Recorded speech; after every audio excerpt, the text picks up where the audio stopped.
mejor estoy diciendo una tontería y hay gente que lo que estoy diciendo ahorita es, se le está erizando la piel, porque a lo mejor me queda claro, pueden estar diciendo, tú no has perdido lo que yo. Cada quien hemos perdido muchísimo, de veras, yo también he perdido muchísimo, de verdad he perdido muchísimo.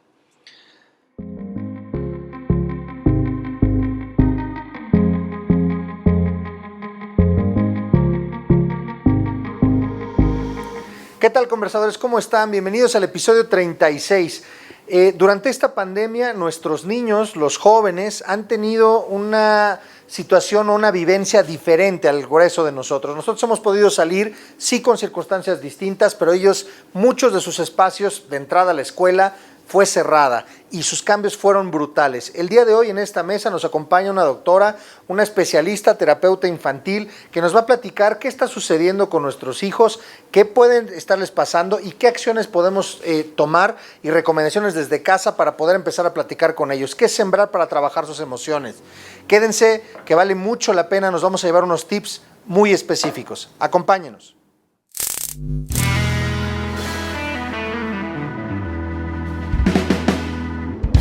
Esto es El Conversatorio con Luis García, desde Mercado Casa Vieja, Metepec.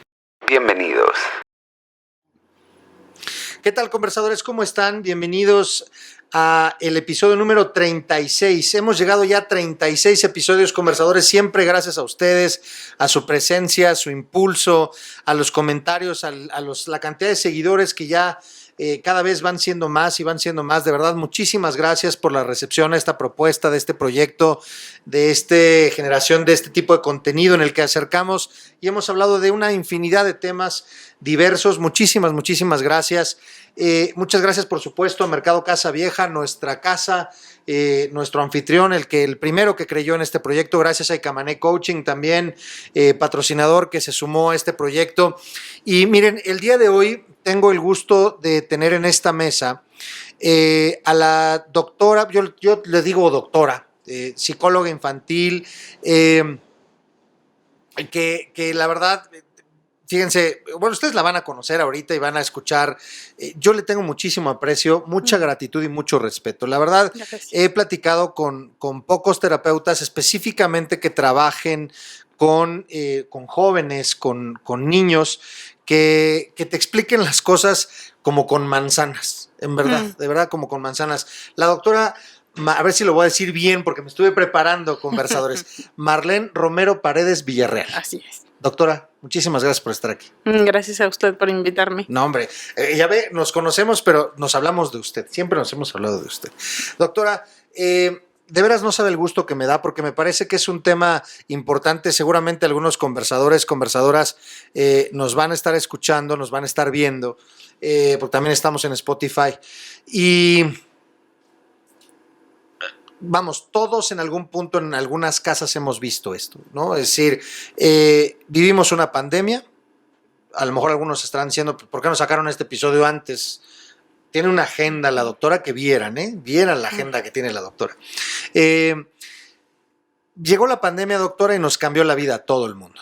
A todo el mundo nos cambió la vida. Estuvo por acá un colega de usted, Alejandro Gutiérrez Cedeño, y platicábamos de las emociones precisamente en términos de todo esto de la pandemia, en lo general, para todos, en qué cajón poner qué cosa.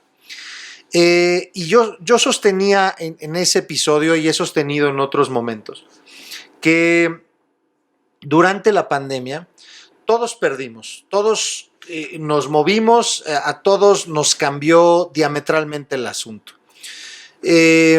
Adultos, personas mayores, podemos hablar de pérdidas personales, financieras, de rutinas, de cotidianidad, de muchas cosas. Pero dentro de todo esto que se perdió, dentro de las cosas que he ido pues a lo mejor interpretando, me da la sensación, y yo quisiera empezar por ahí, doctora, usted acláreme si estoy en lo correcto o no. Me da la sensación de que el sector en edad que más perdió o que más vulnerable quedó o más cambios tuvo fueron precisamente los niños y los jóvenes. Me refiero a esto. Cuando llegó la pandemia nos dijeron Susana a distancia y guárdense y shalala, pero usted y yo seguimos yendo al banco. Fuimos, sí, nos formábamos cubrebocas, no toques 20,000 gel antibacterial, lo que guste y mande. Pero seguimos yendo al banco, nosotros seguimos yendo al súper, te formabas para entrar, te tomaba la temperatura, pero los niños no. Los niños no pueden ir a un parque, no pueden ir al circo, no pueden ir al cine, no pueden ir a la escuela, no los dejaban entrar al súper, ni siquiera para ver los juguetes, ¿no? De la zona de supermercado. Y es más, después cuando dejaron entrar a los niños, estaba cerrada la zona de juguetería para que los niños no fueran a la parte de juguetes. Entonces, de repente, el único espacio que les quedó fue su casa. Y pues hay de casas a casas muy grandes o casas muy chiquitas, en las que de repente pues era la recámara con mi hermano, con mi hermana, y era mi recámara más mi salón de clases, más mi espacio de recreo, y eso les cambió el asunto por completo. Es fecha que hoy por hoy, lo platicábamos hace rato antes de empezar el episodio, ya no sabemos ni qué color está el semáforo, con eso de que ya le ponemos el color que quiere y según la intención política del país estamos en qué color del semáforo. Pareciera, no lo digo así, pero pues pareciera. Hoy por hoy todavía algunos parques, los niños no se pueden subir a los juegos, están yendo algunos a las escuelas, algunos no todos, y empiezan de a poquito. Esto así, ya nada más de entrada, primera pregunta sería, ¿esto que estoy planteando y poniendo sobre la mesa, ¿estoy en lo correcto? Sí, claro que sí. Son los niños los que están más vulnerables y, ¿sabe? Lo más preocupante son estos periodos de desarrollo que ellos están perdiendo porque, por ejemplo, el cerebro no es digital. Ellos tendrían que aprender en la interacción con sus pares y cuando van a la escuela no solamente van a aprender contenidos como están aprendiendo ahora en la pantalla. Van a aprender resolución de problemas, van a enfrentarse con otros, van a tener su día a día, su rutina y ellos están perdiendo todo eso. Es cierto que es uno de los sectores más afectados por la pandemia. Más vulnerados. Qué bien lo dice, hace algunos días, usted lo sabe, yo me dedico a dar conferencias, daba una plática a algunos padres de familia y les decía, a manera de pregunta, inclusive se los decía, ¿cuál es la prioridad número uno de que un estudiante, inclusive les decía, de que ustedes o un servidor hayamos ido a la escuela? ¿Por qué mandamos a nuestros hijos a la escuela? Y muchos, la gran mayoría contestaron, para que aprendan. No, los mandamos a que socialicen. Y la base de todo es la socialización a partir de los pares y viene una serie, no nada más en términos de estas pequeñas cosas, sino en procesos cognitivos y en procesos cerebrales hay mucho de desarrollo, ¿cierto? Sí, y hay muchas cosas que se van a perder para estas generaciones. Ahí es donde quisiera, por eso quise empezar por ahí. A manera a lo mejor quisiera que empezáramos, no de alarma, pero sí de conciencia. Porque a lo mejor los que somos padres de familia, conversadoras y conversadores que nos estén escuchando, seguramente o nos estén viendo, habrá padres de familia, habrá profesores, habrá jóvenes inclusive, ¿no? Que nos puedan escuchar, que nos puedan ver. Me gustaría que pudiera empezar por ahí, doctora. ¿Cuáles son esas cosas, digamos, estas cosas que se están perdiendo o que se perdieron? ¿Y cuáles son las consecuencias que serían visibles? Nosotros, ¿cómo podemos empezar a darnos cuenta que esas cosas se dejaron de hacer? Las cosas que... O sea, por el hecho de haber, o sea, estos cambios que se dieron en los chavos, usted acaba de mencionar, se perdieron muchas cosas, ya no desarrollaron algunas otras, y esto pues trae consecuencias. Sí, podemos ver niños más irritables, niños obesos porque no hay mucha actividad física, ¿no? Niños que están completamente pegados a las pantallas. No hay otra cosa más que estar viendo YouTube o estar viendo redes sociales. O juegos de video. Juegos de video, niños aburridos, niños apáticos, niños que reaccionan con agresividad, por ejemplo. Más callados. También la estadística dice que van a aumentar los índices de ansiedad y depresión en los menores. Por supuesto. Y hay historias terribles, por ejemplo, los recién nacidos. Tengo familias que sus bebés están espantados porque los que nacieron en la pandemia, cuando estábamos en el semáforo rojo, no conocieron personas o no han salido, ¿no? Entonces, cuando empiezan a conocer a otros, pues se espantan porque estaban acostumbrados a vivir encerrados con el papá y la mamá. Claro. Yo creo que todas estas consecuencias se van a ver mayormente a futuro con estas generaciones. ¿Qué podemos empezar a hacer, doctora? Podemos planear un ambiente que esté rico de estímulos. Podemos hacer, nosotros como familia, organizar juegos con ellos, darles tiempo de calidad. pensar de qué modo podemos, por ejemplo, hacer visitas virtuales a los museos, podemos leerles, darles estimulación cognitiva. Podemos ayudarles a mantener relaciones con la familia, a los niños que iban a la escuela y que de repente tuvieron el semáforo y ya no, toda esa distancia. Podemos hacer que ellos mantengan comunicación con sus amigos, que eso ayuda mucho. ¿De qué modo? Los papás podríamos hacer, por ejemplo, organizar reuniones de Zoom con sus compañeros. Podemos buscar a otras mamás y hacer que los niños se conecten y a lo mejor, no sé, juegan cartas Pokémon por Zoom, ¿no? O hay algunas aplicaciones que sirven para hacer juegos. Se me ocurre que eso se puede hacer. Es importante que los niños mantengan comunicación con sus amigos. Esto les va a servir para estar en contacto y para que cuando regresan a la escuela no se sientan tan perdidos en este grupo social. Platicaba en uno de los episodios, me parece que fue el episodio número 10, justo lo grabamos ese episodio cuando venían las elecciones y fue justo cuando mágicamente estábamos en semáforo verde, ¿no? Uh-huh. Hubo una fecha en la que ya todo era, que por ahí decían era verde sandía, ¿no? Uh-huh. Verde por fuera y rojo por dentro. Pero pues la gente tenía que ir a votar porque pues los votos eran muy buenos. Y entonces y decían que sí iban a abrir las escuelas. Y entonces justo tuvimos ese episodio en el que tuve de invitadas a 2 directoras de escuela, de distintas escuelas del Valle de Toluca, Metepec.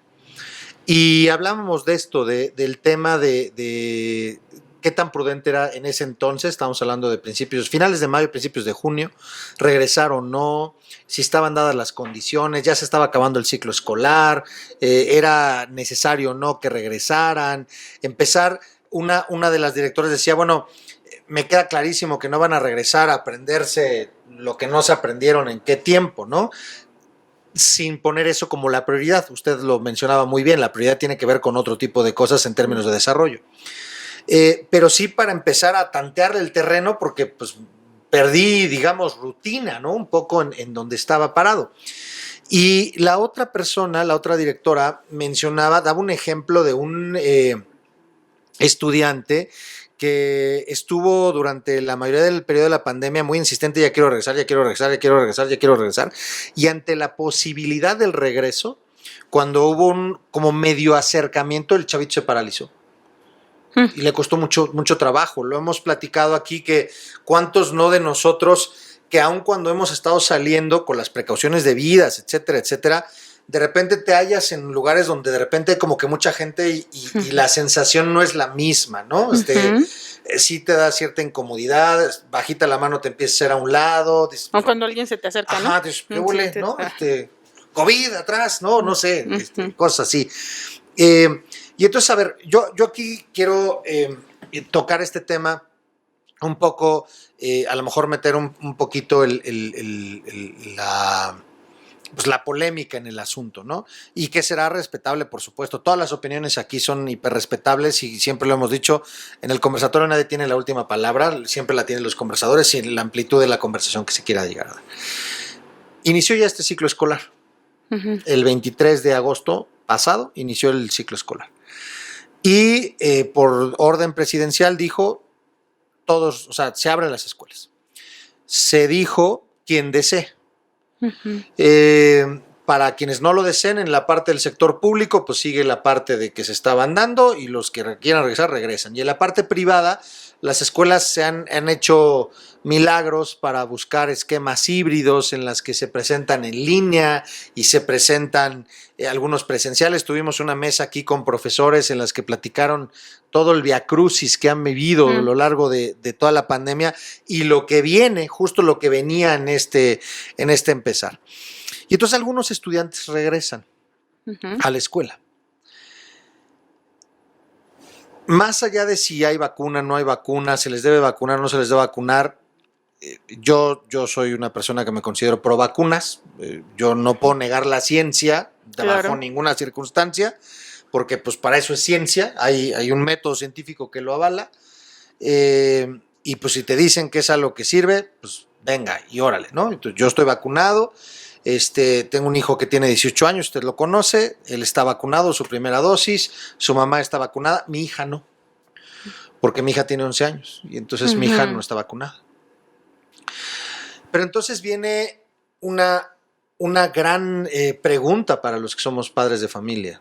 ¿Mandamos o no mandamos a nuestros hijos a la escuela? Sí, definitivamente Es sí. algo muy problemático, ¿no? O sea, y digo, yo me inclino por el sí, porque digo, ¿hasta dónde voy a provocar que mi hija siga perdiendo lo que está perdiendo y que por más cosas que pueda hacer en casa, pues no se pueden resarcir o no se pueden hacer, porque yo no soy ese niño de otros 11 años, no soy esos 4 o 5 niños, no soy la dinámica educativa. Y por otro lado también viene una parte, a ver si estoy bien, doctora, en la que pues también nuestros hijos tienen que ir aprendiendo de a poco. Me queda claro con todas las previsiones. Insisto, a lo mejor estoy diciendo una tontería y hay gente que lo que estoy diciendo ahorita es, se le está erizando la piel, porque a lo mejor me queda claro, pueden estar diciendo, tú no has perdido lo que yo. Cada quien hemos perdido muchísimo, de veras. Yo también he perdido muchísimo, de verdad he perdido muchísimo. Pero también tenemos que enseñarles a nuestros hijos a que se cuiden por sí mismos. De que no vamos a estar toda la vida para cuidarlos. Y que, a ver, mijito, aquí están tus 420,000 cubrebocas, tus 320,000 botecitos de gel, tus 350 spraycitos, los que les podamos comprar. Y hablar con ellos, medidas y demás, y confío que te vas a cuidar, ¿no? Porque pues todo el tiempo con ellos. Esa una. Y la otra, que me parece también uno de los problemas fuertes que se pudo haber generado, es vivir con miedo. Y entonces me imagino estos jóvenes, estos niños en las casas, en las que el papá con problemas financieros, los papás con problemas, pérdidas de familiares, duelos, y entonces un cúmulo de cosas. Me imagino los estados de ánimos, los estados de ánimos de los padres de familia y los niños. Claro. Y entonces ellos chupan, ¿y eso a dónde lo jalan? ¿Dónde lo sacan? Y entonces, por eso lo que usted refiere, irascibles, apáticos. ¿Y cuál es ese primer contacto, doctora? Si tenemos a alguien que es todavía mucho más apático, porque dice, ok, pues provoquemos algunos juegos. Oye, hijo, vamos a hacer... No quiero. Oye, no. ¿Cómo podemos empezar a hacer que esa máquina empiece a rotar de nuevo, doctora? Porque ahí es donde muchos estamos atorados. Hay que enseñarles la relación entre la emoción y la conducta. Ok. ¿Qué sienten? Bueno, y antes de la emoción está el pensamiento. Hay que enseñar a los niños a cambiar los pensamientos negativos por otros más positivos.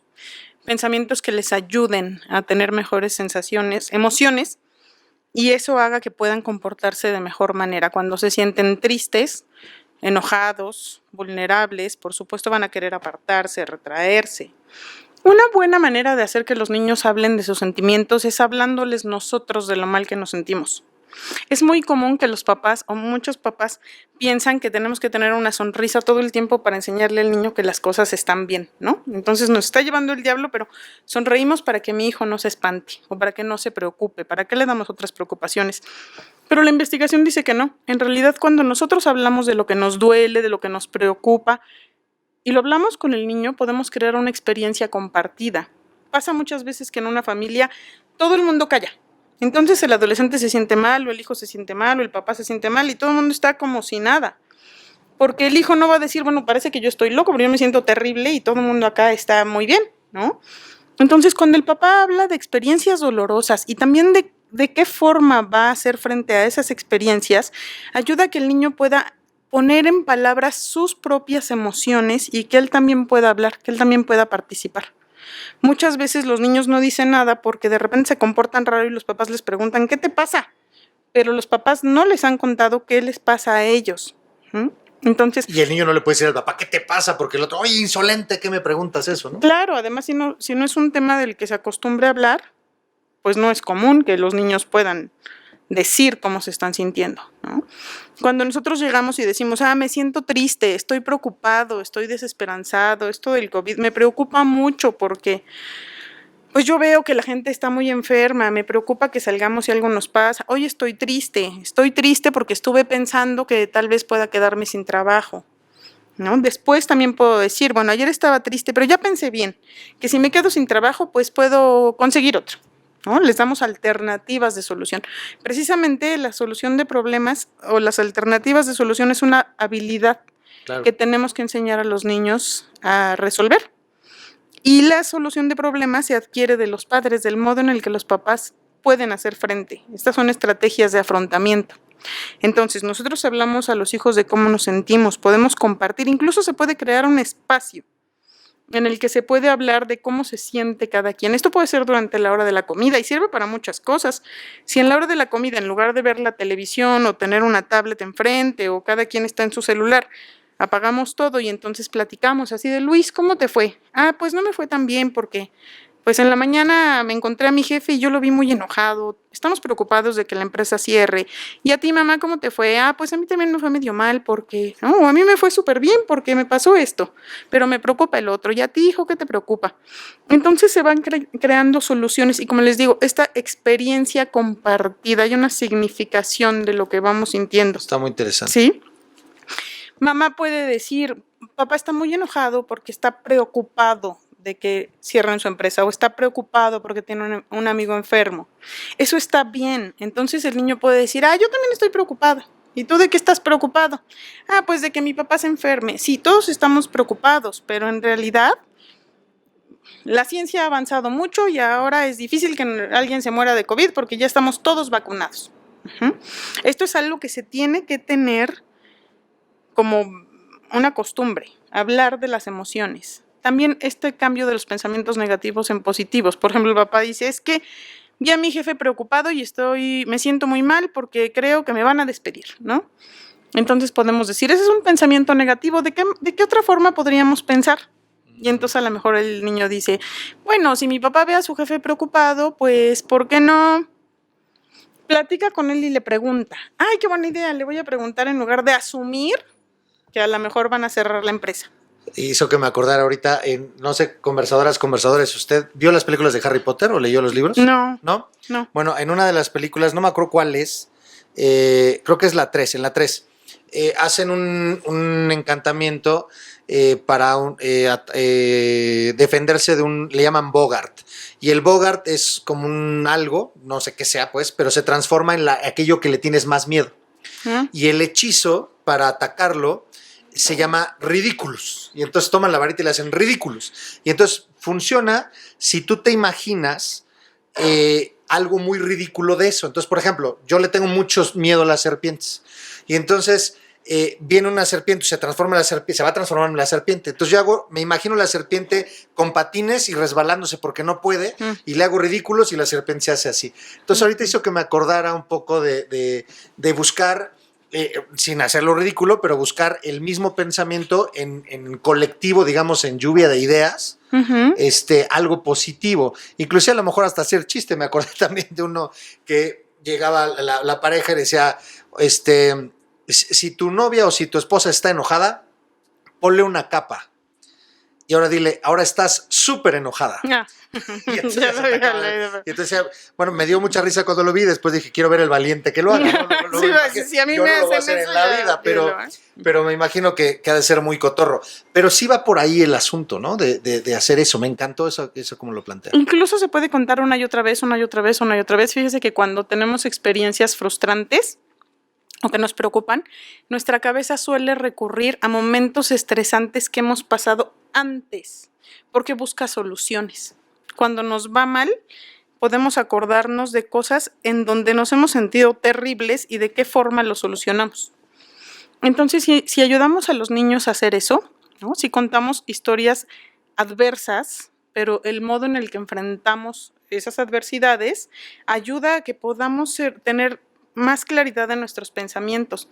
Incluso cuando ellos tienen miedo, les podemos decir, acuérdate que tú ya has pasado por esto. Acuérdate que cuando entraste al kinder llorabas muchísimo y llorabas, pero poquito a poco nos fuimos desprendiendo y ve, ahora ya no lloras. Has podido hacerlo antes, entonces lo puedes hacer ahora también. Y eso les ayuda mucho. Ahorita me acordé, no me acuerdo qué le iban a hacer a mí, creo que le iban a sacar sangre. Y entonces mi hija estaba súper nerviosa. Entonces, ya sabes, duele. Y me acordé también de una que creo que una vez escuché de un chiste que decía, de esas mentiras blancas que decimos los papás, ¿no? O sea, a ver, ¿por qué les dices que no? Sí duele. No es un dolor que te vas a morir, pero siempre cuando te van a inyectar, ¿duele? No, mi amor. Y entonces tú confías en tus padres. Ahí vas, pones la nalga. Y cuando sientes, ay, lo que no dolía, pues por lo menos déjame estar un poco a las vivas. Y entonces, pero lo que yo le dije a mi hija en aquel entonces, le dije, ¿te acuerdas cuando te caíste en la escalera subiendo y que te pegaste súper feo con el filito del escalón en la espinilla? Así en el huesito te pegaste. Y ella así, casi se volvió a sobar. Dice, sí. Le dije, bueno, sí duele, pero duele muchísimo menos que ese trancazo que te diste. O sea, que si ese golpe ya lo aguantaste, entonces la sacada de sangre está leve. Y entonces, digamos que su mortificación previo a la sacada de sangre bajó considerablemente porque ya en su cerebro le puse un comparativo. Y entonces ella iba diciendo, bueno, entonces sí me va a doler menos. Me va a doler, pero me va a doler menos. Entonces estaban las vivas, ya tampoco era un tema de sí, órale, ¡ay! No era sorpresivo el asunto. Se vale entonces también ir poniendo, si no han sido experiencias, se vale como papá o como hermano mayor o como hermana mayor o como profesor o como profesora, poner anécdotas o referencias, no anécdotas, referencias de algún cuento, de algún libro, de alguna película, ¿se vale? Ah, claro que sí. Todo lo que tenga que ver con adversidades. Y eso es importante porque también tenemos que enseñar a los niños un mundo predecible. Ok. Para que puedan prevenir las cosas también. Claro, un mundo predecible es algo, o sea, donde ellos sepan. A los niños hay que explicarles las cosas como son. También hay muchos papás que intentan maquillar y eso hace niños inseguros. Como decía Lelutiers, no sé si se acuerdan de Lelutiers, que decía, a los niños la verdad. No le diga, te va a venir la bruja, va a venir el coco. Dice, no, a los niños, díganles la verdad. Los niños hablan de una arañota, una viborota, de cosas reales. No le diga, hay que decir cosas correctas, ¿no? Hay que decirles la verdad. Y hay que tener mucho cuidado con la tranquilización, tranquilizar los demás. Porque eso puede ser como un curita en una herida, ¿no? O sea, tapamos tantito como esto de no te va a doler. Mejor, o no va a pasar nada con el coronavirus. No, hay que decirles la verdad, hay que decirles cuáles son los peligros y de qué modo ellos pueden enfrentar esos peligros, como usted dijo, ¿no? O sea, sí, claro que tienes que ir a la escuela, claro que no puedes vivir con miedo y tienes que tomar estas precauciones. Eso da a los niños sentido de autonomía y agencia. Claro. ¿Sí? Ellos están capaces y listos para protegerse. Tienen que saber de qué modo actuar frente a, o qué precauciones tomar para el coronavirus o para cualquier peligro. Es cierto que no pueden vivir con miedo y tienen que tener las riendas de lo que ellos viven. Y tienen que empezar en algún punto. Esta frase que decían muy bien, el tema no es que te dé miedo, es si te da miedo, está bien, nada más hazlo, pero con miedo, no pasa nada. Y el miedo es una alerta, está bien. El miedo ha hecho que sobrevivamos quién sabe cuántos millones de años, ¿no? O sea, el miedo nos mantiene alertas, te pone los sentidos, agudiza la vista, el oído, todo. O sea, el miedo hace una cosa maravillosa. El tema es administrarlo, hay que gestionarlo. Y a lo mejor parte de este proceso o estas pruebas que se nos están presentando ahorita a todos son oportunidades para ayudarles a nuestros hijos a gestionar esos miedos, ¿no? Claro, y nosotros mismos. Y hay que administrarlo para que no llegue a ser ansiedad. Porque el miedo, es cierto, nos protege de peligros, pero cuando ya es demasiado, entonces se nos hace una ansiedad. Pero a los niños hay que enseñarles eso. La ansiedad es algo que te protege, pero también es una gran mentirosa, que te puede decir cosas que no necesariamente tienen que pasar, ¿no? O sea, haz caso de lo que sabes que es peligroso, pero no dejes que la ansiedad te diga mentiras y te diga que van a pasar cosas espantosas, que te detengan. Sí, porque podemos hacernos una aquí de García Márquez, de Dios de mi vida, y terminamos con, o sea, era COVID y ya salí enfermo de 425,000 cosas y ya le tengo miedo a todo, ¿no? Esto que hablábamos de estar de repente, en la torre y uno que a lo mejor era un poquito más, a lo mejor no quiero decir laxo, pero a lo mejor no tan precavido, algunos éramos medio responsables. O sea, por ejemplo, el lavado de manos tenía que haber sido toda la vida, ese tipo de cosas, y algunos no éramos del todo, yo no quiero decir no higiénicos, pero pues de repente no hacíamos todas las cosas como deberían de ser, y hoy por hoy lo hacemos, y lo hacemos porque es que el riesgo es alto, el riesgo es alto, ¿no? Ahorita que mencionaba esto de cómo irlo planteando en la mesa, yo quiero hacerle una pregunta. Y el otro día yo lo estaba pensando porque por un tema personal justo en estos momentos. Apenas posteaba yo algo en mis redes sociales de algo puse ahí de ¿para qué hablar con otros si el otro no siente lo que yo siento? O una cosa así, un poco hablando de la empatía, ¿no? Y entonces me he dado cuenta a últimas fechas, no sé si es correcto lo que voy a decir, doctora, que no estamos acostumbrados, todos en lo general, a que cuando le preguntas a alguien, ¿cómo estás?, esa persona te conteste mal. La gente no sabe qué hacer. No sabe qué hacer. En algunos casos me he dado cuenta hasta que es incómodo. Uh-huh. Y entonces, tratando de romper ese que tú estás mal, entonces trato de contar un chiste o trato de, así como para llevármela más relajadita, porque no sé qué hacer, no sé qué decir, no sé cómo entrarle. Porque no estamos acostumbrados a hablar de esas emociones. Estamos acostumbrados a hablar de cosas bien, buenas, agradables, pero de cosas malas, de cosas que nos duelan, de cosas, no estamos acostumbrados a hablarlas y mucho menos estamos acostumbrados a escucharlas. Es real, ¿no? Sí, incluso la gente huye, ¿no? Cuando alguien tiene un duelo, cuando alguien se siente triste, a veces solemos apartarnos. Puede ser porque tenemos miedo de añadir dolor, ¿no? O porque no es algo que se acostumbre. Como le dije, en la familia no se habla muchas veces de cómo nos sentimos. Generalmente los papás sonreímos, ¿no? Cuando incluso, yo me acuerdo cuando mi hijo nació prematuro, el doctor me decía, señora, no llore, sonría y dígale que todo va a estar bien, ¿no? Entonces yo iba al hospital así de, mi amor, todo va a estar bien, con los ojos llorosos. Pero también a veces creo que se vale poder hablar y contar las cosas y decirle, ¿no? Yo actualmente le cuento a mi hijo su historia y entonces le digo, fue un nacimiento muy triste y estuviste un buen rato en terapia intensiva, pero ¿sabes qué?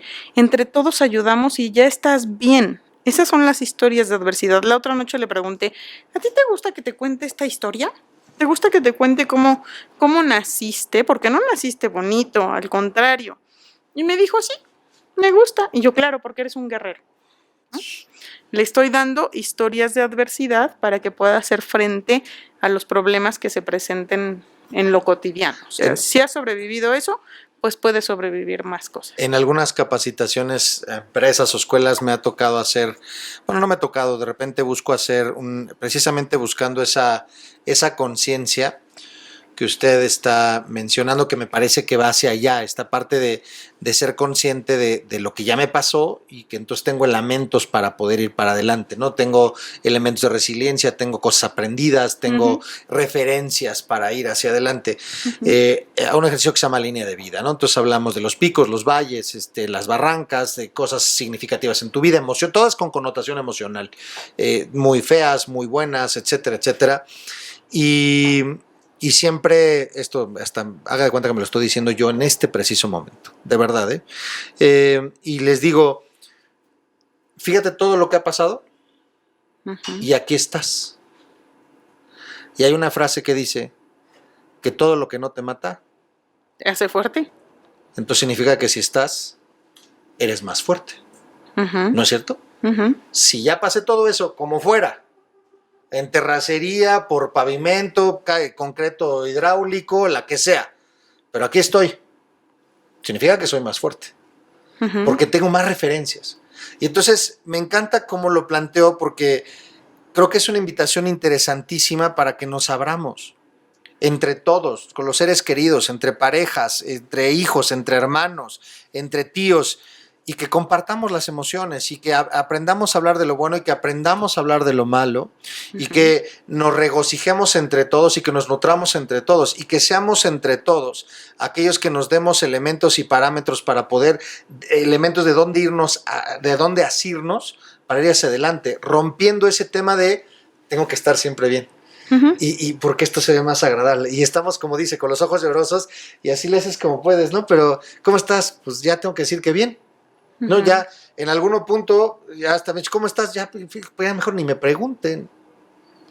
Claro, y tenemos una soledad terrible porque yo puedo salir a la calle y decir, soy la única que siente miedo, que no quiere que nadie se le acerque por el coronavirus, soy la única que se siente preocupada, ¿no? Porque todo el mundo está como si nada y todo el mundo sale, come con los demás, viaja, pero nadie dice, la verdad es que yo también, la verdad es que me estoy muriendo de miedo, ¿no? Veía un meme apenas que decía, estoy en mi casa, guardada, con un montón de despensa aquí, no sé qué, y mis hijos así, así, así, porque estoy viviendo pandemia, y los demás veo que no. ¿Qué es? ¿Yo soy la que estoy mal o cómo? ¿No? Uh-huh.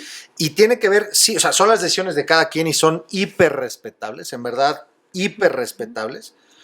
Pero yo sí sostengo este tema de que la vida sigue y no podemos vivir con miedo. Y la vida también es correr riesgos. Me dijeron, oye, ¿no te da miedo? Por supuesto que me da miedo. Oye, pero es que tu hija ya fue. Sí, ¿y no te da miedo? Me da muchísimo miedo. Pero no puedo por miedo decir, no, aquí quédate 425,000 años. Porque como no le puede pasar nada, y toco madera, como le puede pasar en los columpios, yo empujándola de los columpios. Pues, ¿cuántos de nosotros no se nos ha caído el hijo o la hija caminando de la mano y se te cayó y se raspó? Me acuerdo perfecto de mi hijo, insisto, que usted lo conoce. Estaba chiquito, tenía 4 años y me dice, nos cruzamos, era un pedacito así de una como corredor y a la mitad de eso, iba al lado mío, se tropieza. Y se raspó los 2 codos y las 2 rodillas. ¡Uta! Pero horrible el raspón. Y se levantó y bueno, pobrecito. Y pues el cual me soba primero y además las articulaciones, el ardor. Y yo lo cargué y se me cayó ahí en las narices, pues, ¿no? O sea, nos encantaría que no les pasara nada, nos encantaría. Yo creo que no hay uno que diga, no, sí quiero que tenga 4 o 5 marcas para que aprenda y vea lo que es. Yo creo que nadie en su sano juicio quiere ver lágrimas en los ojos de los niños o de nuestros hijos. Nadie en su sano juicio. Pero tiene que pasar en algún punto. Es un regalo de amor esta autonomía, ¿no? Apechugar y mandarlos a la escuela y enseñarles y decir, bueno, es por tu bien. Te va a ir bien si haces frente, te va a ir bien si no corres del miedo. Es una estrategia de afrontamiento, ¿no? Afrontarlo a lo que le tememos, ir poco a poco, siendo autónomos, teniendo estas herramientas para poder hacer las cosas que les corresponden. Les hace bien. Ahora, doctora, ¿qué pasa con los niños? Porque también hay otro tema. ¿Qué pasa? O sea, pensemos en la escuela, la que usted guste y mande, pública o privada. Y entonces hay un sector de padres de familia que hoy por hoy yo creo que anda rondando como el 40-45% de los estudiantes que sí están yendo físicamente, presencialmente a la escuela, y el resto sigue en línea. Pero ya empieza, porque ya me lo han platicado algunos padres de familia que tienen a sus hijos, amigos míos que tienen a sus hijos en línea. Si el niño antes ya era de ya quiero salir, pues ya se enteró que el compañerito ya está yendo. Y entonces ya empieza, ¿por qué Juan sí va y yo no? ¿Y por qué Lupita sí va y yo no? Entonces, claro, vienen las explicaciones, pues, ¿por qué no sé qué, no sé cuánto? En algunos casos, hasta, pues, porque los papás de Lupita son unos irresponsables y unos no sé qué, hay discursos de todo, que creo que también ahí tendríamos que ser respetuosos, y otros que dicen, bueno, pues, porque los papás de Lupita deciden así sobre Lupita y nosotros sí decidimos sobre ti, Luisito. Está bien, ¿no? Pero cada vez es más. ¿Qué pasa? Entonces, ahora viene una carga también con estos niños de mi compañero sí está y yo no, y yo quiero estar allá. Y entonces eso también emocionalmente, pues genera hasta a lo mejor un poco más ansiedad. Como para los papás que así están tomando la decisión, insisto, muy respetable, ¿qué consejo podría darles a estos papás que, insisto, así han decidido y que a lo mejor pudiera venir un tema, digamos, de presión un poquito más alta para el niño de que sus compañeritos, algunos ya están yendo y ellos no? ¿Qué podremos estar haciendo? ¿Cómo podremos manejárselos? Bueno, tendríamos que confiar en la institución en la que están nuestros hijos también, ¿no? O sea, tendríamos que preguntar qué garantías nos ofrece la escuela, de qué modo los están cuidando. Como ya dijimos, enseñarle al niño a cuidarse él solo, tiene que mantener su distancia y ponerse en una corriente. Es importante, sí, las corrientes de aire, ¿no? Por supuesto. Entonces hay que decirle al niño, asegúrate de que la maestra no cierre la puerta, no cierre la ventana y no se queden concentrados. Y le explicamos, El coronavirus nos da si estamos todos encerrados respirando lo que nos sale de la nariz. Ponte junto a una ventana, ponte junto a una corriente de aire. Lávate las manos, si tocaste algo no te agarres la cara. Claro, no te quites el cubrebocas. Por supuesto que los niños no todos lo van a respetar, ¿no? El otro día llegó mi hijo feliz de la escuela a decirme, ay, fulano me contó un chisme. Y entonces venía emocionadísimo a decirnos el chisme de algo que le había pasado a su papá y a mí, ¿no? Que una niña en el kinder le dio un beso. Exacto, así, entonces llegó así, no me lo vas a creer, pero se tenía que platicar, a no sé quién, se tenía que decir y se dijo. Claro, ¿sabes de lo que me enteré? No sé quién. Le dieron un beso en la boca en el kinder y yo, no me digas. Sí, y no sabes, fue fulana, que también la conocía, ¿no? Entonces yo le decía a mi marido, ¿y tú crees que cuando ese niño cuenta el chisme todos están en su sana distancia? Por supuesto que no. No, pues si el beso tampoco fue en sana distancia, pues pero el beso fue en el kinder. Ah, ok. Era una remembranza. Ajá, exactamente. Okay. Entonces, por supuesto que no creo que sea así de sí, pero todos separados así mientras les cuento. Oigan, les cuento que... Claro que no. Pero yo creo que se trata de eso, de vivir esas emociones, esos problemas, ¿no? Ese contento en los ojitos que traía mi hijo porque alguien besó a su compañero. Yo creo que hace eso cuánto vale no la lo pena. veíamos eso, doctora. Ah, exactamente. Y que eso no se puede, o sea, aunque esté en Zoom y a lo mejor abre alguna aplicación y chatea con los compañeros y se ríe y juega algún videojuego, pues esa sonrisita que traía no viene de ningún otro lado. Tenemos que promover experiencias de bienestar. Las experiencias emocionales son súper importantes e influyen en nuestra vida. Entonces, ese es el tipo de cosas a las que nos enfrentamos, pero como dice usted, pues los niños se pueden caer en nuestra propia casa, ¿no? O atragantar. ¿Ya? Entonces, es un acto de amor no sobreproteger a nuestros hijos, dejarlos crecer, dejar que se vayan, enseñarles. Si es cierto que el coronavirus va a vivir con nosotros, pues no va a haber un momento óptimo para esto va a decir, ser ya endémico, se acabó. Claro. ¿No? Va a ser endémico. En algún punto.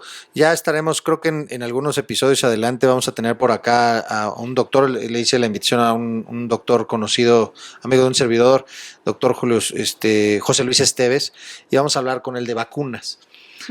Justo platicaba yo un poco mi posición, decía yo soy pro vacunas, en mi caso, ¿no? Respeto también a aquellos que no, pero yo decía, me cuesta un poco de trabajo entender la posición gubernamental en términos de, o por lo menos como me lo han explicado, o yo lo he escuchado, o lo he leído, a lo mejor yo soy el que estoy mal, no quiero poner cosas que no, pero que dicen, es que no está científicamente probado que los niños no sé qué, ¿no?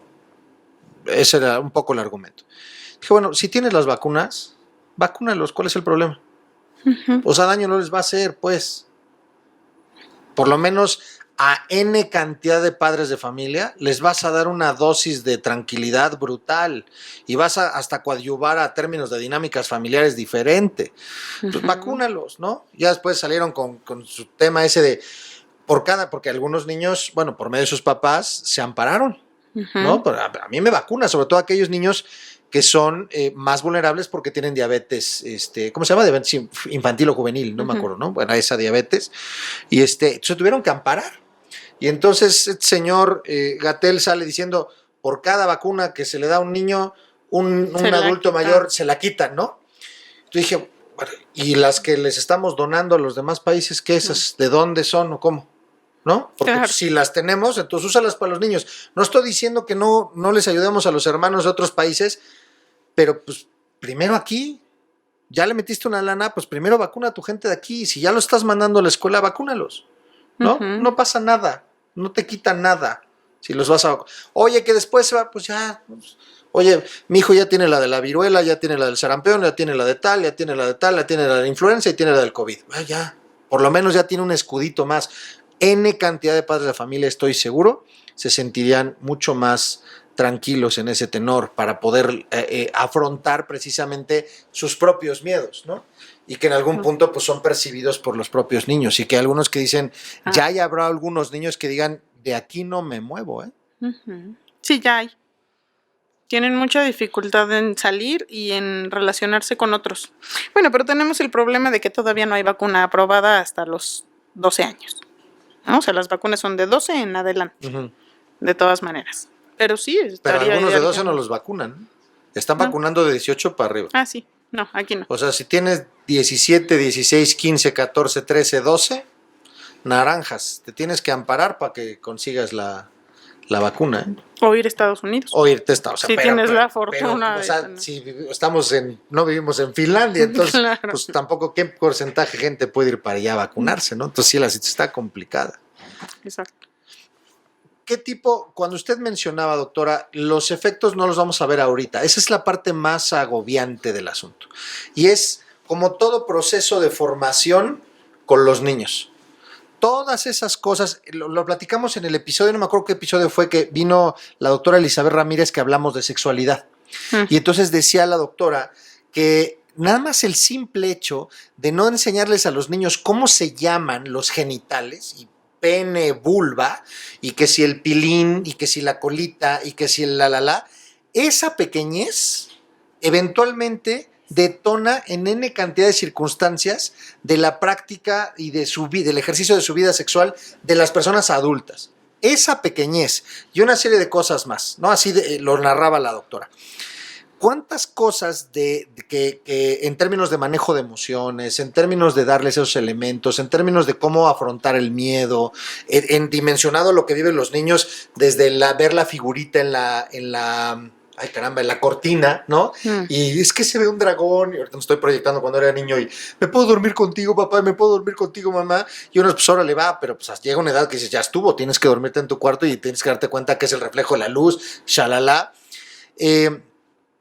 Pero no se hace, o sea, ya no se hizo, no lo hemos hecho, no nos hemos dado cuenta, nadie por malos, pues porque a lo mejor estamos muy ensimismados por nuestras propias emociones, por nuestros propios miedos, por nuestras propias circunstancias, y muchos de estos niños, estas circunstancias de no trabajar con pares, de vivir esta ansiedad, de esta situación de más, digamos, enojo, o esta parte irascible, esta carga emocional, decía, va a detonar y los efectos los vamos a ver más adelante. Pues la brecha de desigualdad se va a hacer más grande. ¿Cómo lo vamos a ver? O sea, ¿qué cosas vamos a ver? O sea, pensemos en estos niños, hoy tienen entre 7 y 12 años, y entonces giramos la bolita la maquinita del tiempo, y entonces ya tienen 25 años, ya tienen 35 años estos niños. ¿Qué cosas, en qué se van a poder ver estas afectaciones? Los niños los niños van a tener mayor inteligencia emocional, van a tener mayor ¿Los que ahorita están viviendo todo esto? Los que pueden salir a la escuela. No, yo digo los que no, o sea, todos los que han estado en el Los que encierro. no, pues al revés, pueden tener menor inteligencia emocional, menor capacidad de hacer frente a las situaciones, menor resolución de problemas. También habría que ver cómo se vive en cada casa. Sí, no, cada casa es diferente, ¿no? me queda Claro. Claro, a lo mejor también hay papás que den un ambiente súper rico y estimulante, aunque sus niños estén en televisión en línea, Exacto, ¿no? O en escuela en línea. Pero bueno, estos que estén tomando las clases de modo virtual, que están más enfocados a los contenidos, que no están viviendo la vida de acuerdo a los desafíos propios de su edad, pues pueden tener menor inteligencia emocional, menor capacidad de autonomía, menor capacidad de resolución de problemas y de todo lo que vamos a aprender a la escuela. Pensamiento crítico. Claro, transferencia del aprendizaje, porque en la escuela también nos enseñan cómo resolver los problemas de la vida cotidiana con lo que vamos aprendiendo. Y no dudo que se pueda hacer por línea, pero la verdad es que es muy difícil. Ya dice usted que habló con algunos maestros, ¿no? Ni siquiera la atención, o sea, los niños pierden la atención fácilmente, no pueden estar 5 horas o 6 horas frente a la pantalla recibiendo clases. Hay un dato, y esto es importantísimo, de verdad, lo doy de repente cuando hablamos en ciertas conferencias, y hablo de las generaciones que hay hoy por hoy con vida en el planeta, ¿no? Desde la más longeva, que es la generación del silencio, y las que están hoy por hoy en la escuela, que son la generación Centennial y la generación Alfa. Algunos Millennials, última generación, están, digamos, en los últimos años de la universidad. Todos los demás son Centennials y Alfa. Y entonces, una de las características que tienen estas generaciones es que, fíjese, aquí hay dos cosas muy curiosas, conversadores. Tienen atención multipantalla. Pero ojo, aquí hay un dato interesante. Es decir, ellos pueden estar con una pantalla aquí, otra pantalla acá y otra pantalla aquí, y no saben decir qué pasa aquí, qué pasa aquí, qué pasa acá. ¿Qué hay? no qué está sucediendo, qué le dijo que no. ¿Qué estás viendo aquí? No sé, los Aristogatos, y qué estás viendo acá, la serie tal, y qué estás viendo acá, un video de los polinesios. ¿De qué va qué cosa? A lo mejor ya no. Pero hay otro dato muy importante. El porcentaje de concentración inicial que se tiene es súper bajo. Uh-huh. ¿Saben en dónde nos lo detonan esto, conversadores? Dense cuenta. Cuando estamos viendo YouTube, todos los que estamos aquí hemos visto YouTube en algún momento. Es más, espero que vean este episodio, entonces van a ver este episodio. Y hay comerciales. Y sale una leyendita que dice, este episodio lo puedes adelantar, este anuncio lo puedes adelantar en... Así, en unos segundos, ¿no? 5 4 segundos, 8 segundos. Ese es el porcentaje, es un estudio, está dado, por eso es ese número. Es el número de distancia de concentración inicial. Eso quiere decir que si en 8 segundos, 5 segundos no te atrapó, bye. Uh-huh. Entonces, por eso si vemos los contenidos que son para y lo que atrapan a los chavos, tienen N cantidad de estímulos visuales, luces y cambios muy fuertes. Porque necesita cambio y cambio y cambio y cambio y cambio. Entonces yo te voy a poner en línea y sale Luis García con la mejor de las actitudes, como decían algunos de los profesores que estuvieron aquí en el episodio, haciendo el mejor de sus esfuerzos, pero es en una sola pantalla, una sola toma, la misma maestra y la cara de la maestra. Y entonces, niños, si 5 segundos perdí la atención en el anuncio de YouTube, ahora con la maestra. La maestra tendría que vestirse de Barney y cantar. Y cambiarse y luego, y no te da la vida, pues debe estar cañón. Además, los niños abren otras cosas. Por supuesto, abren las otras pantallas. Exacto. Abren las otras pantallas. Y entonces los niños están en chats, en otra cosa, y están, sí, ¿qué mis? Sí, ¿qué mis? Sí, ¿qué mis? Y entonces el batallar de los maestros es, prende la cámara, prende el micro, prende la cámara, prende el micro. También está habiendo dificultades con la imagen personal. Los niños que no prenden la cámara tienen dificultades con su propia imagen. Entonces no se quieren ver ante la pantalla y se recomienda que dejen la cámara apagada. Es una recomendación de salud. Entonces el maestro no puede ver qué está pasando, no puede ver el comportamiento no verbal del estudiante. Y que es fundamental en procesos de comunicación. Exacto. Pero la recomendación es que no se les obligue a prender la cámara. No, y máxime también porque se dieron situaciones ahí complicadas, de repente también algunas familias, tristemente, entonces pues mejor apagamos la cámara, ¿no? Uh-huh. Pero pues también es un tema ahí de otra vez, de base de socialización para los propios niños, ¿no? ¿Cómo voy a empezar a hacer? O sea, es un tema complejo. Creo, doctora, salvo su mejor opinión, conversadores, lo que hemos venido platicando en estos minutos que llevamos ya, que si bien ha sido muy complejo, no está perdido y hay cosas que podemos empezar a hacer emergentes ya. Me parece hiper rescatable, bueno, todo, pero quiero centrarme muchísimo en esto que usted hizo mucho énfasis, en la parte de la emoción. En que hablemos la emoción. Si decidiste que tu hijo regresara a la escuela, bien. Si decidiste que no regresara a la escuela, bien. Pero céntrate en la emoción. Da los espacios para hablar la emoción. Y seamos, como nos dijo la doctora, seamos nosotros el ejemplo. El ejemplo arrastra. Uh-huh. ¿No? Hijo, no fumes. Y luego, ¿cómo le hago, no? Uh-huh. Hijo, respeta a la gente. Tú que te estás fijando, que no sé qué. Respeta, hijo, por favor. O sea, ¿no? El ejemplo arrastra. Si nosotros empezamos a hablar de cómo nos sentimos, de lo que nos está sucediendo, es más probable que entonces ellos puedan empezar a hacerlo. Sí, que ellos se abran y que tengamos esta experiencia compartida de dolor. También es importante decir que cuando tenemos una experiencia compartida o los niños hablan de emociones, es probable que lo quieran hacer una y otra vez, porque están reestructurando el pensamiento. Cuando hay algo doloroso, algún accidente, alguna pérdida, a los niños les gusta mucho hablar de lo que pasa. Y pueden decir, cuéntame otra vez la historia de nuestro accidente. Y entonces los papás ayudan diciendo, pues íbamos en la carretera y de repente nos chocó otro coche y salimos volando. Y entonces llegó la ambulancia por mamá, pero todos estamos bien. ¿Y qué le dolió a mi mamá? Pues su pancita. Es bien importante. Hay muchos papás que dicen, eso ya pasó. Ya no importa, Sí, ya no me estamos toques todos ese vals, bien. ya no quiero regresar. Exacto. ¿Por qué haces eso? ¿Por qué te quedas en el dolor? No. El niño está reestructurando la idea. Cuando ya la tiene, entonces calla. Ok. Un poco de eso. A ver, yo tengo aquí una pregunta. A lo mejor no tiene, bueno, igual y no tiene nada que ver con lo que estamos hablando, que específicamente tiene que ver con esto de las emociones y el COVID y esta pandemia y demás. Pero ahorita que decía que los niños preguntan una y otra y otra y otra vez porque están reestructurando, algo muy común en los niños, yo fui un ejemplo de esos, pero cañón, las películas. Y las ves 320 millones de veces y te sabes los diálogos. A mi hijo Shrek, bueno, se acababa y otra vez, y otra vez, y otra vez. O sea, no era un tema de, bueno, espérate 2 horas. No, se acababa y otra vez, se acababa y otra vez. Cuando era yo niño, Superman y Star Wars, bueno, así una tras otra, tras otra. ¿Por qué los niños hacen eso? Se llama constancia de objeto. No constancia objetal, constancia de objeto. Ok. Bueno, los psicólogos decimos que algo están aprendiendo de eso. Y sí, es muy curioso. Yo me acuerdo que mi papá, por ejemplo, llevaba a mi hermana a Blockbuster y siempre rentaba la misma película. Incluso le entregábamos y mi papá decía, escoge otra, y escogía la que acabábamos de entregar, ¿no? Entonces mi papá decía, pero si la acabamos de rentar y ella la quiere ver, y se aprenden los diálogos. Sí. Hay algo que no les ha quedado claro, que están aprendiendo de ahí. Cuando ya lo aprenden y satisfacen esa necesidad, entonces pasan a otra película. Pero es súper común. Y muchos papás dicen eso, de ya la viste, no, ya veo, hay que ver una nueva, porque todo el tiempo estás viendo Cars. Sí. Entonces los niños ven Cars, comen Cars, juegan Cars, porque hay algo que están aprendiendo.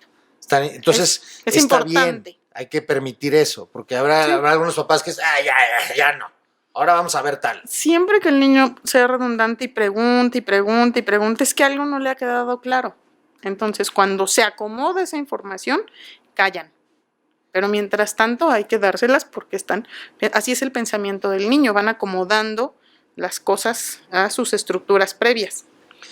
A ver, doctora, voy a hacerle una pregunta, a ver si no la regué. Justo hoy a mediodía, pues mi hija ya no es tan niña, tiene 11 añitos, pero bueno, los que somos papás y mamás, yo creo que a nuestros hijos siempre los vamos a ver como chiquitines. La idea no es tratarlos así, pero siempre los vamos a ver como chiquitines, ¿no? Y entonces estábamos comiendo un plato con espagueti.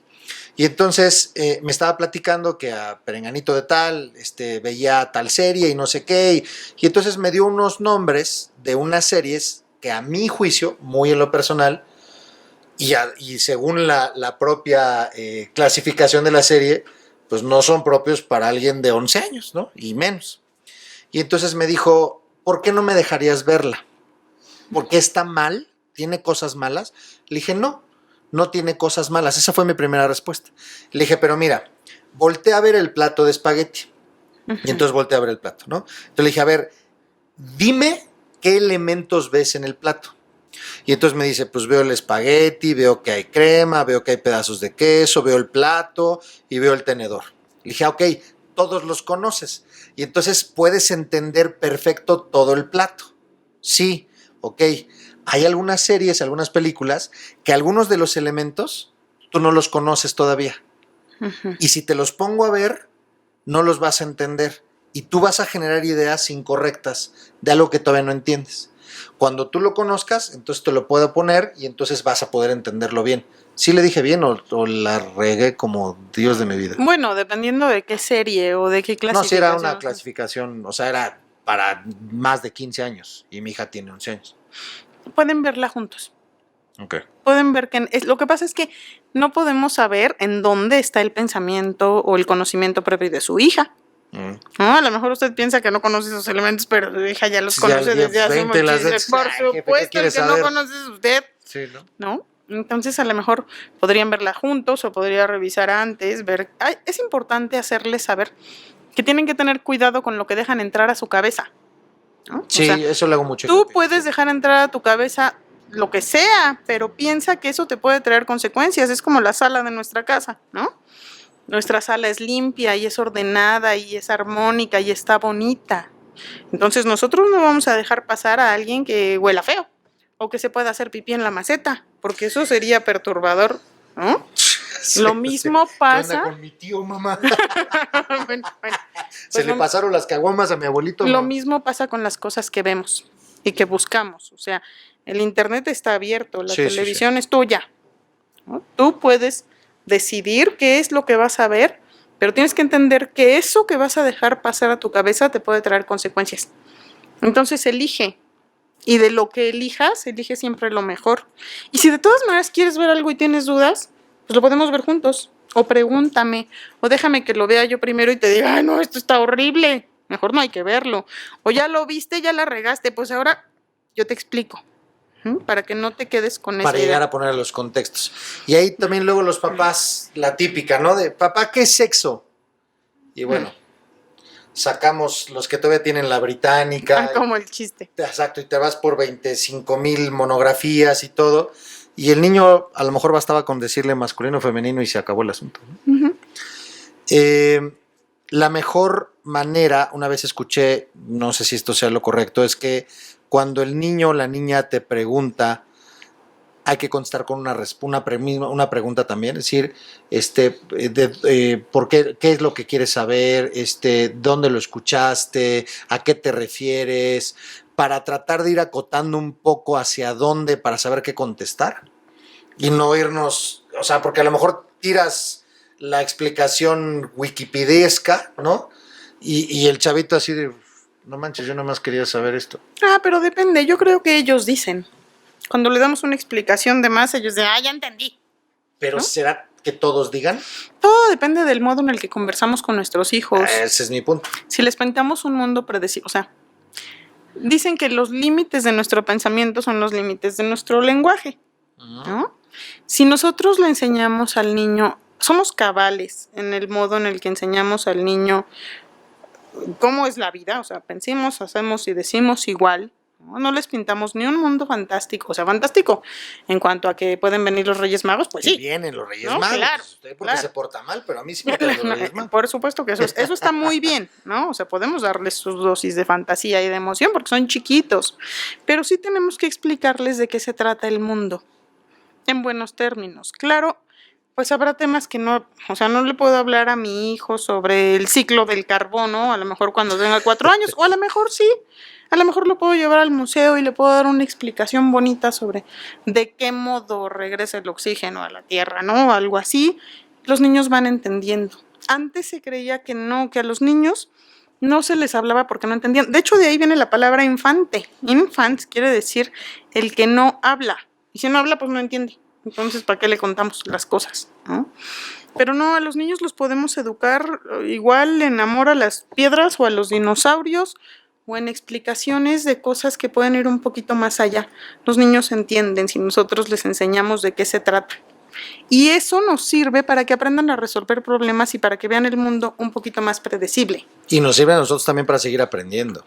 Claro, y para que entonces alguien les explique algo que no y ellos puedan decir, a mí me explicaron otra cosa, ¿no? Yo sé algo más, lo que yo sé es esto y esto. Y puedan venir con toda la confianza a decir, mamá, fulano me dice que esto y esto y yo creo que no. Y entonces decimos, ¿por qué no? Y es una base de pensamiento crítico. Claro, exactamente. No le decimos, ay, tú eres muy chiquita para saber de Sí, eso, sí, cuando sí. seas grande lo comprenderás. No, ya no. Voy a contar una anécdota. Hace algunos años trabajaba yo en una escuela y llegó una mamá, no enojada a lo que le sigue, para preguntarme, para reclamarme que su hijo había dicho una palabrota. Pero una palabrota. O sea, de esas que harían sonrojar a aquellos más propensos a la maldición, ¿no? Y entonces, la señora, ya la dejé que se desahogara y me dijera el huevo y quién lo puso. Y entonces terminó de decir y le hice una pregunta. Señora, ¿en su casa dicen groserías? No. ¿Cómo cree? No, jamás. Ok. En el lugar donde vive, cuadra, fraccionamiento, calle, condominio, ¿alguien dice groserías? No. Vivimos en... ¿Está bien? Su familia extensiva, es decir, suegro, suegra, papá, mamá, hermano, primo, suegra, ¿alguien dice groserías? No. Pues entonces sí la aprendió en la escuela, señor. Y la señora sí se le volteó el estómago como siendo maldito director cínico, ¿no? Le dije, señora, a ver, primero quiero que pongamos los puntos sobre las IES. ¿En dónde? Todas las groserías no las sabemos todos. ¿En dónde las aprendimos?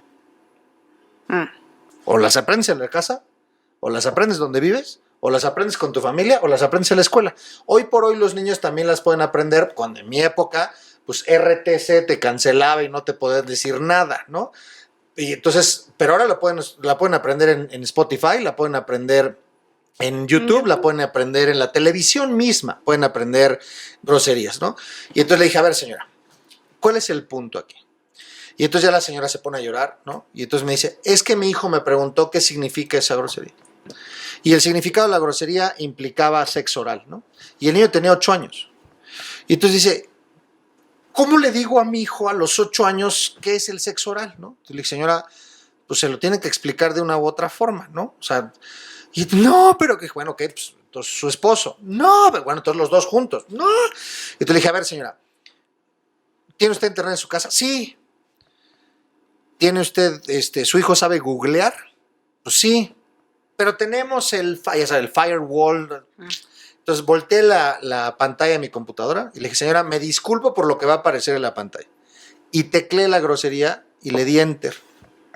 Y entonces aparecieron un montón de ligas a páginas pornográficas, a imágenes no sé qué y a imágenes tanto. Y entonces le dije a la señora, o se lo explica a usted o se lo explica a Google. Es así, ¿no? Claro. Sí, nosotros tenemos que explicarle, los niños tienen la capacidad, depende de la idea de hombre, de persona que tenemos, depende de lo que queremos hacer en nuestros hijos. ¿Qué idea tenemos nosotros? Eso, de persona. ¿Cómo queremos que nuestros hijos vivan la vida? ¿No? Esto de las groserías, bueno, pues es un tema aparte, pero los niños también eso dicen mucho los papás, es que ¿de dónde lo aprendió? Sí. Bueno, pues los niños pueden generar también su propio conocimiento y sus hipótesis, ¿eh? Y es importante, yo he escuchado sexólogos que hablan de sexo oral y hablan de muchas cosas a los niños desde muy pequeños como un modo de prevención del abuso sexual, ¿no? Entonces nosotros decimos, ¿cómo le va a decir de sexo oral a los 6 años? A mi hijo le explicaron así. Y mi marido y yo el día que nos dieron la plática de sexualidad y de lo que le iban a explicar a mi hijito, salimos desencajados los dos, así, y si mejor nos lo llevamos, ¿no? Y mi hijo salió furioso, así, ¿por qué me trajeron a la escuela hoy? Me dijeron unas cosas horribles, esa señora es una cochina, ¿no? Pero bueno. Denle un jabón para que se lave la boca. Sí, cada año que le toca su plática de sexualidad es así, por favor no me lleven a la escuela si va a ir ella. Pero me queda cierta tranquilidad al pensar que tiene más prevención para el abuso sexual. No, por supuesto. Que no lo veo con conductas extrañas o perversas de buscar cosas, ¿no? No, con los conocimientos es poder. Exactamente. El conocimiento es poder, entonces, y estamos en la era del conocimiento. Entonces podemos darles a los niños conocimiento. No de muchas cosas que no necesitan saber, pero habrá otras tantas que sí. La pedagogía anterior decía que necesitábamos madurar para aprender. Eso es la pedagogía de Piaget. Piaget decía, si el niño no está maduro no puede aprender. Y Vygotsky dice al revés. Si el niño aprende, entonces madura, ¿no? Entonces nosotros... A mí me gusta más Vygotsky. Sí, claro. Nosotros tendríamos que desarrollar estas formas de pensamiento superior o estas formas de pensamiento crítico en nuestros hijos. Y se hace de esa manera, explicándoles de qué van las cosas, enseñándoles a generar hipótesis, haciéndolos autónomos, dándoles este sentido de agencia, ayudándoles a participar en las opiniones y las decisiones que se toman, ¿no? Hablando de los problemas en familia y del modo en el que lo vamos a enfrentar. También hay papás, por ejemplo, hay papás que se pelean y nunca se pelean frente a sus hijos, jamás, porque ¿qué va a decir el niño? ¿No? Y un buen día llegan y dicen, nos vamos a divorciar. Entonces el niño sufre terriblemente porque dice, ¿y ustedes por qué? ¿Y en qué momento se peleaban? Pues nunca, porque los papás esperaban a que se fuera para poderse pelear a gusto, ¿no? Así cuando el niño va viendo cosas a veces los papás anuncian, nos vamos a divorciar, los niños pueden decir, ay, mejor, porque la verdad es que esta casa es terrible. Todo el mundo también está hay de peleado. pleitos a pleitos, ¿no? Sí, claro, no vamos a faltarnos el respeto ni nada, pero tampoco podemos fingir que no pasa nada frente a nuestros hijos, ¿no? Sí. Tampoco podemos decir de repente, todo está súper bien, pero tu papá ya no tiene trabajo y a partir de mañana ya no. Pues no, ellos también pueden involucrarse. Hay cosas y áreas en donde podemos permitirles que opinen, ¿no? ¿Qué quieres hacer hoy? ¿O en qué quieres ayudar? ¿Lavas los trastes o barres? Pues barro, ¿no? No, perdón. Es que me hizo que me acordara de mi abuelita, que adoraba a mi abuelita, la mamá de mi papá, que mi abuelita me decía, hijo, ¿qué quieres? ¿Leche o jugo? Jugo, abuelita. No, también leche. No. ¿Para qué me preguntas? Y me tenía que tomar las dos. Entonces ahorita, ¿Leche ¿qué y quieres? jugo? ¿Barres o sacudes? Sacudir. No, pero también barres. ¿Para qué me preguntas? No. Ahorita me acordé de mi abuelita. Sí, hay que darles opciones. Les podemos preguntar, ¿qué quieres hacer primero? ¿La tarea de matemáticas o de ciencias naturales? ¿No? Vamos a hacer juntos un horario. Hay que hacerlos sentir autónomos, capaces, responsables, que ellos pueden y opinan. Que esa parte de los horarios también en términos y de cada lugar para cada cosa, la pandemia le puso al traste durísimo. Sí, se recomienda que ellos tengan un lugar que sea apartado de su habitación para poder hacer las tareas. Que ese es otro problema. Se la pasan todo el tiempo en el cuarto para todo. Porque también en algunos puntos el comedor era la oficina del papá o de la mamá y entonces pues tu lugar era ese y pues tejones porque no hay liebres. Hay que ver si se puede poner un lugarcito aparte donde ellos tomen descansos frecuentes. Y, donde puedan trabajar aparte de su habitación, hacer la tarea o irse a descansar. Y nosotros podamos elogiar que estén descansando. Vete a descansar, tráete las tortillas. No, ven un ratito. Sirve que te oreas. Siéntate un ratito a descansar y platicamos con ellos, elogiamos, has trabajado muchísimo hoy, vente, vamos a sentarnos en este lugarcito. Incluso ese también puede ser el lugarcito de platicar de las preocupaciones. O sea, podemos decir, ¿qué te parece a nuestros hijos? ¿Qué te parece si todos los viernes a las 8 de la noche hablamos de nuestras preocupaciones? ¿No? Entonces, de nuestras preocupaciones semanales en nuestro lugarcito. Sí, vente a echar chal aquí. Designado para eso. Eso les gusta mucho a los niños. Le digo, les gusta mucho que la decisión, oye, ¿tú qué opinas? Fíjate que estamos preocupados porque tu papá no sabe si vender el coche o nos lo quedamos. ¿Tú qué opinas? ¿No? Entonces ellos pueden decir, nos lo quedamos. ¿Por qué? Porque me gusta mucho que sea blanco. Bueno, pues sí, puede ser buena idea. Y si lo vendemos mejor y con ese dinerito compramos uno más nuevo y compramos uno que también sea blanco. O sea, hay que involucrarlos. Y el niño, ¿y como de cuál estamos hablando? ¿No? Ajá, exactamente. Okay. También a veces, también les podemos decir, oye, ¿a qué hora crees conveniente que te levantes mañana? ¿No? Y entonces ellos pueden decir, a las 10. No, como a las 10 y entras a las 8. ¿Qué te parece a las 7? No, yo me quiero levantar a las 10. No, mira. Al 10 para las 7, dígale. Aprendemos a negociar con ellos. Sí. Eso es importante. También les da sentido de autonomía. Se sienten importantes. Cuando mi hijo estaba chico era una cosa maravillosa. Sigue siendo mi hijo una cosa maravillosa, pero cuando mi hijo estaba chico era fantástico porque la hora de la comida. Y entonces, ya no quiero. Y entonces le decía, bueno, 3 bocados más y ya. Y con tal de ganar decía, no, 5. Bueno, entonces 5 bocados. Entonces terminaba comiéndose más de los que le habíamos dicho, era fantástico. Y eventualmente se lo terminaba. Es que los niños son así, o como cuando tienen un bistec y dicen, es que no quiero comer bistec. Bueno, 3. Sí, 3, y les partimos unos pedazotes y se comen los 3, ¿no? Sí. Pero si lo partimos en muchos chiquitos lloran así, es que es muchísimo. Sí, bueno, claro. Ya, cómete esto. Es interminable. Claro, porque su pensamiento es muy concreto. Híjole, doctora, pues creo que podríamos, ya hasta quiero aquí sacar así y obviamente medí de topes de N cantidad, nadie nace sabiendo, uno trata de hacer lo mejor posible y con el corazón en la mano, pero está claro que algunos de nosotros le hemos regado considerablemente con el corazón en la mano, pero para todo remedio siempre es importante tener una charla como estas. Yo le agradezco infinitamente, doctora, el espacio que se dio de su agenda para poder estar aquí con nosotros en este conversatorio. Muchas gracias de corazón por los tips, por las recomendaciones.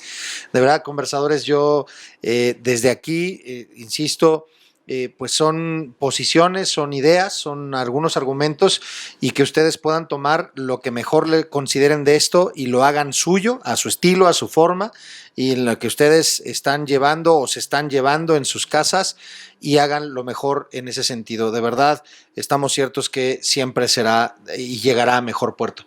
Doctora, muchísimas gracias por haber estado con nosotros. Gracias por invitarme. Conversadores, hasta la próxima. Muchísimas gracias por habernos acompañado en esta conversación. Acuérdense de seguirnos en todas nuestras redes sociales para alimentar más futuras conversaciones. Si te gustó este video, no olvides darle like y suscribirte al canal.